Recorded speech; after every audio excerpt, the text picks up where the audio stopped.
आज महिला कांग्रेस ने प्रोटेस्ट किया था जो 33% रिजर्वेशन के बारे में भाजपा सरकार ने लोगों में झूठ फैलाया है। आपने भी देखा होगा, बिल्कुल सच भी नहीं था।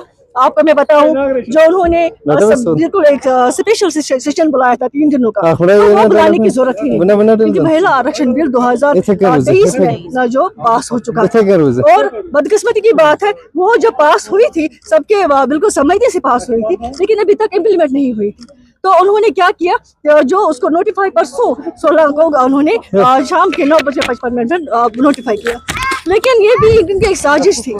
जो हमें पता चला कि वो इसके पीछे, जो महिला आरक्षण बिल के पीछे वो एक साजिश कर रहे थे। साजिश क्या थी कि वो डिलिमिटेशन को लेना चाहते थे, वो हमारी जो कास्ट सेंसस की बात कर रहे थे, वो हमारी यूनियन टेरिटरीज जो अमेंडमेंट लॉज है उसकी बिल उन्होंने पेश की थी। उन 3 बिलों में से कहीं पे भी महिला आरक्षण का नाम कहीं नहीं था, नजर नहीं आ रहा था। तो महिला आरक्षण बिल की आड़ में वो ये 3 बिलें पास करना चाहते थे, लेकिन कांग्रेस पार्टी और जो इंडिया गठबंधन है वो ऐसा नहीं होने दे रही, क्योंकि यहाँ महिलाओं की बात ही थी, महिलाओं का मुद्दा ही नहीं था। महिलाओं को तो पहले ही आरक्षण मिला था, लेकिन इनको वो इम्प्लीमेंट ही नहीं करना था। अब उन्होंने कहा था कि हम 2029 में ये जो है लागू करेंगे। आज कह रहे हैं जब 800 सीटें होंगी तो तब हम कहना चाहते हैं भाजपा सरकार से कि जो अगर आप में ताकत है, अभी 543 सीट्स है लोकसभा में, तो 1/3 करके 180 सीट्स महिलाओं को तो दे दीजिए ना।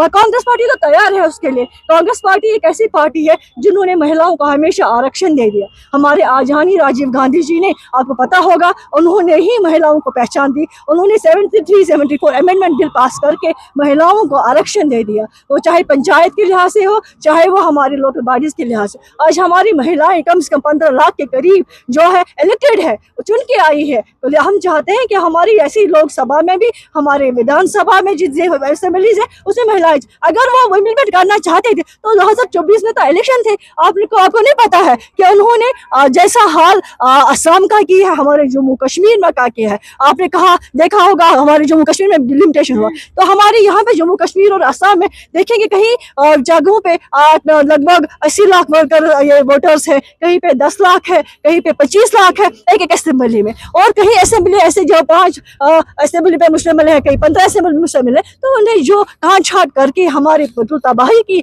जम्मू कश्मीर की, वैसे तबाही वो साउथ में उनको कुछ रोल ही नहीं है। साउथ में उनको सत्ता चाहिए, क्योंकि भाजपा हमेशा अपनी सत्ता चाहते हैं, वो साउथ में अपनी सत्ता चाहते हैं, इसलिए उन्होंने इस बिल के आड़ में महिलाओं को लाया। लेकिन महिलाएं हमेशा तैयार है, हमें वो रिजर्वेशन दे दे, अभी दे दे, आज हम तैयार है, कांग्रेस पार्टी भी तैयार है। अगर महिलाओं को रिजर्वेशन वो देना चाहती है, वो भी बोल रहे 30 के बाद देखेंगे, लेकिन उसमें भी उन्होंने अभी कास्ट सेंसस का डाला है, डिलिमिटेशन का डाला है। लेकिन हमारी कांग्रेस पार्टी यही चाहती है कि वो अभी दे दे, आज ही दे दे हमारी रिजर्वेशन, लेकिन उसमें जैसे हमारे आजानी राजीव गांधी जी ने हमारे आदिवासी एसटीज को दिया था, उनको भी रिजर्वेशन दे, वैसे हम उन्हें भी दे दे, तो हम उसके लिए तैयार हैं।